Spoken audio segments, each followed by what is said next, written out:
Sa atong tubag sa Salmo, nag-ingon ta nga,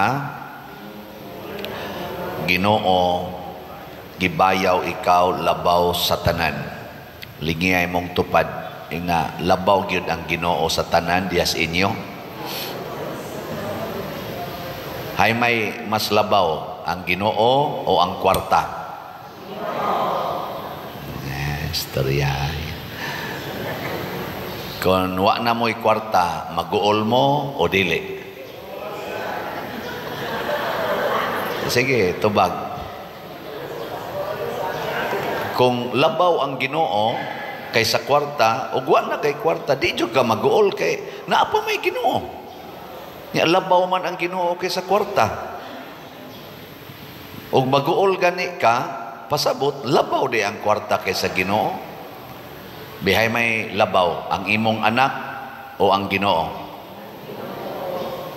Unya ko ng imong anak gikulata sa inyong silingan, unsa man, masuko ka o dili? Sige, tubag. Wa na mo tingog.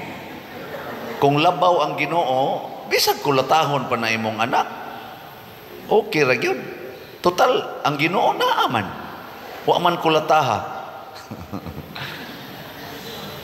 Hay may labaw be, imong bana, imong asawa o ang Ginoo? Nya kun mga bit ng imong bana o imong asawa, masuko ka, mag-uol ka o dili? Oh, kung labaw ang Ginoo, ayaw kag-uol. Bihay may labaw be, nimong gimahal ang imong balay o ang Ginoo? O niya rog masunog imong balay, mag-uol ka dili? Oo, ana, perti magay na tong pangural ng balay. Pangural gyud, kay di gyud pasagulag lain. So, mao na usahay, lupig ta siyawa. Ang una gyong gihatag na Hesus pagpadala niya sa iyang mga apostoles ang gahom sa pagpapahawag yawa. Ug unsa may timailhan nga ang yawa mibuntog nato kun mosalig na tas mga butang ug mga tao sa kalibutan. Mao na ang instruction ni Hesus diri, ayaw kamo pagdalag pagkaon ni puntil ni kwarta o bisan unsa, gawas lamang sa sungkod. Kay mga ligid niya sila. Pero ang sungkod, wag po na kapuslanan. Nya, ayaw mo pamugos kung naay taong di mo dawat ninyo, balhin lang sa ngadtos lain. Itaktak lang ang abog sa inyong tiil. Nya, dito mo saka sa nagdapit ninyo. Wa mo ingon ang Ginoo, dito mo saka sa arang-arang pagkabutang. Dito mo saka sa mga dato aron siguro mo makakaon. Ang iyang gingon, kinsa tong nagdapit ninyo. Unya ayaw na mo balhin sa laing balay. Hangtod mo biya mo anang lungsura. Unsa may pasabot sa Ginoo ani nga ang iyang mga pulong, ang iyang presensya sa atong kinabuhi maoy tinuod nga security o gahom nga mo panalipod nato, dili ning mga kwarta, dili ning mga balay, dili ning tanan nga mga atong gilauman, mga uma, mga tanom nga karon porting lunop sa Davao, labi na Davao Oriental. Ang mga balay, wa na'y mga tao kay gisanapan nas tubig. Ang ilang mga tanom, gipatay nas tubig. Ang ila ganing ubang mga tao, gipatay na sa landslide. Nga, anata mo salig na. Ha? Ni ay atong mga leaders, nga may kaing mo pasalig, karon na nag-away na. Unsa man na, musalig ta na. Na ay mga bana karon nangabit na abroad pa haron kunuhay para sa pamilya nya nangabit na hinuon dito, naguba na hinuong pamilya. Salig ta na. Sa mga asawa, patukhang saglaing. Pwerte na sang guulas mga banang uban. Salig ta na. Niya say pare, doon lang suod bulsa ang kulikta. Patay, hastang, bayranas, kurintis, simbahan. Salig ta na. Kung sarama itong saligan, kanarag yung anda mo palit og slat. Nga nagtuman sa Ginoo nga moingon ihatag ang tanan. Kana mo itong saligan, di man na sila dato. Nasa iyo ba na mga dato? Di sa tanan ana pobre, pero naay kasing-kasing nga nahigugmas katilingban. Mao na itong saligan, mao na nakapapahawag yawa. Mao na tinuod nga Diyos nun nga kinaiya kanang mosalig sa Ginoo. Mao na diri sa atong unang pagbasa si David sa dihang hapit na siya namatay, ang iyang yung instruction ngadto siyang anak nga mupuli niya nga si Solomon, niingon gid siya diri, pagmalig-on og pagmaisugon og tumana ang pahimangno sa Ginoo nga imong Dios, sunda ang iyang kabubuton og tumana ang tanan niyang mga sugo og mga hukom sumala sa nahisulat sa balaod ni Moises, aron mulampos ka sa tanan mong buhaton bisag asa ka papaingon. Siyang nga ng assurance ni David. Niya, unsa may nahitabo sa dihang gituman ni Solomon, matod pa diri sa atong unang pagbasa, human mamatay si David, mipuli kaniya paghari si Solomon, ug gamhanan kaayo ang iyang gingharian. Kinsa may naghatag og gahom? Si Solomon? Ang Ginoo. Kay nagtuman man si Solomon sama ni David, nagtuman man sa sugos Ginoo. Nya og i-fast forward din nato, niabot ang panahon nga si Solomon nagsupak-supak sa Ginoo. Niabot gyud. Iyang gisupak ang sugos Ginoo nga ayaw anang mga idolatry. Nangasawa siya 300 kabuok pagano og naghimo siya mga altar para sa mga pagan gods and goddesses, purting sukuas Ginoo, og didto gilusno sa Ginoo ang gingharian sa Israel.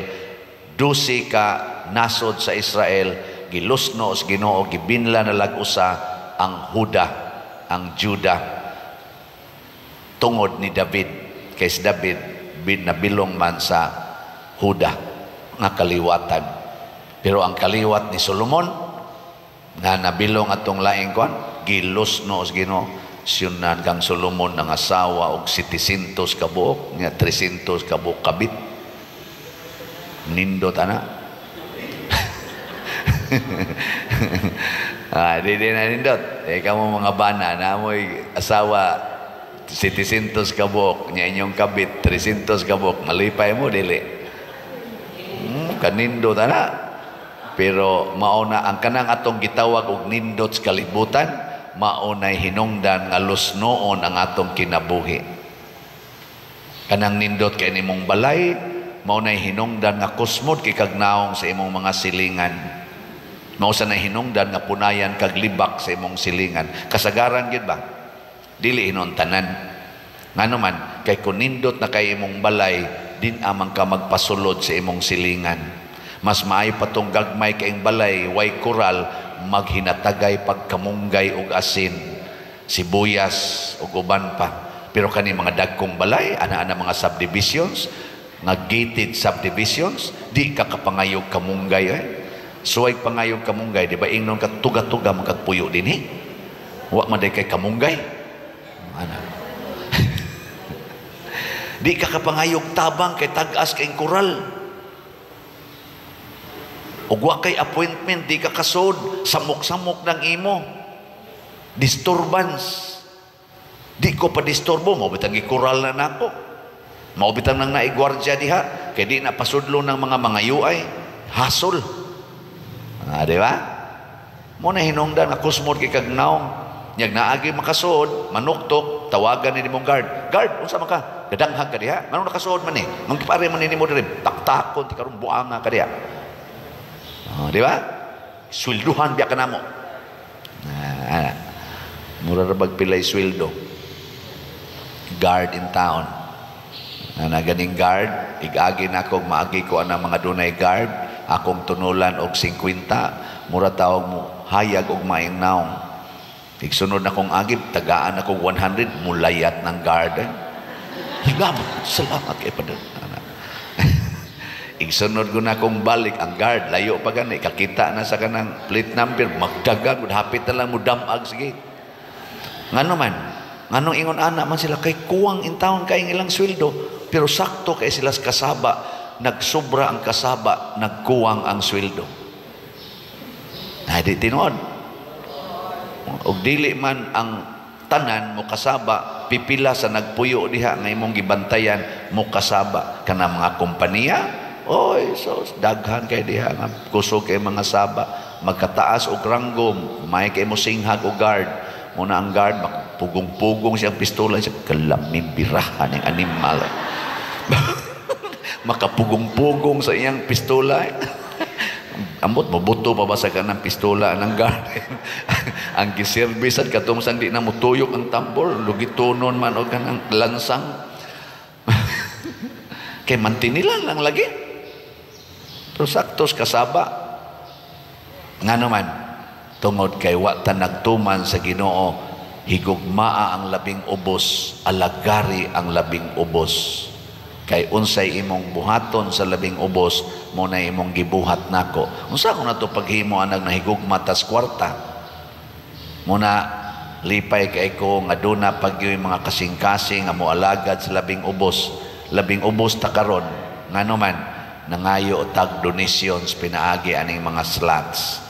Unsa may atong event nga buhaton, muhiusa, mupalambo sa pagtuo sa atong mga parokyano, online o territorial parishioners. Kanilang mga kapilya karon o wapagin mo kakuyog, karon man ang last nga motorcade, swear gumugkuyog, tanawa ninyo ang gibuhat sa mga kapilya pagka ninduta paminawon o tanawon.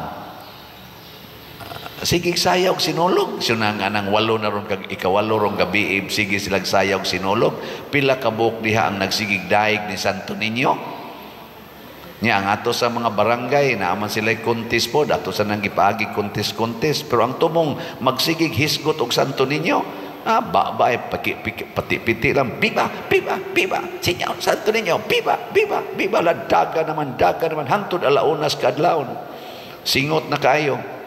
Ingkaon pa dir unsa nagsimba pa kana sila bahala nagwa na nagsimba basta nagyaw-yaw na sila sa Santo Niño. Pero ang ako ra basta nakita ni practice tang buag short sa mga babae mura mga tikling. Pero sige lang basta may na lang na kada gabi gayaw-yaw Santo Niño kaysa kada gabi gasigig TikTok ra gyud gasigi ra gyud og kanana ang tan-aw na mga porn sige ra gyud ana mga sala. May na lang. Basin pag naay pipilaan na nga modutlan sa ilang giyaw-yaw o ilang gisayawan nga balaang bata. May na lang. O ang dako dyo kay na kung nakita nga nindot kay tanawon mga barangay officials, barangay kapitan nagkahiusa pagsuportas ilang mga batanon nga nanayaw aning atong sinulog do. Nya ang simbahan o ang barangay nagkahiusa. Wa mi mag-iyahay nagtinabangay aning maong event. Unsa man na siya? Napapahawa ang yawa sa pag-iyahay. Kamong taga-simbahan ay magpanghilabot namo. Ana man na. Nya mingon sa ko, kamong taga-barangay angay mong maminaw simbahan. Donate mo diri, donate mo. Aron di mo gabaan kamong taga-kapilya, donate mo diri. Mao ni inyong kota. Ana, wa ko maingon ana. Unsa may akong gibuhat, kitang tanan mamalitag slots niya ato ning gamiton sa pagdaig ni Santo Niño pinaagi ning ato karong sinulog nga mga presentations og mag-inambitay ta. Ambitas atong pagkaon munang duna sa type andamong pagkaon ani og hinaot unta makakaon ang tanan nga moanhi karong Sabado puhon. Wa untay mulakaw nga empty stomach. Lingi ay mong tupad. Ing napangandam kay i-destroy kasiyawa. Ano? Naong pa lang nimo, tanawa. Na-destroy na. Nakiskis ng imong kilay. Nausab ng kolor sa imong buhok. Hastang imong naong nausab ng kolor. Giguba, nagsugod siyawa. Giputol ng imong palupyan tube. Gilaygit na kasiyawa. Gibasiktomi na kasiyawa. Gipainom ka anang mga pills aron gubo ng imong mga healthy reproductive cells sa imong lawas. Gipakaon ta ni mga chemicals aron patyon ta og ilisag mga cancerous nga mga cells ang atong lawas mo nang purting cancer karon. Pagkaon ta aning purting daghanang mga tamis aron patyon ang atong dugo pinaagig sugar. Bisag mag-maintenance ta, patyo na sa atong kidney, tuwa na sa dialysis, na sa patay na gitanan. This is Satan's attacks, Satan's power. Di ini kasugod sa atong pagbaliwala sa sugo sa Ginoo nga paghigugmaay kamo, higugmaa ang labing ubos, ayaw higugmaa ang kwarta o ang imong gahom. Himuan ang kwarta o gahom nga makaalagad ngadtos mga nanginahanglan. Hinaot ta ang gugma ni Santo Niño, maghari ka nato.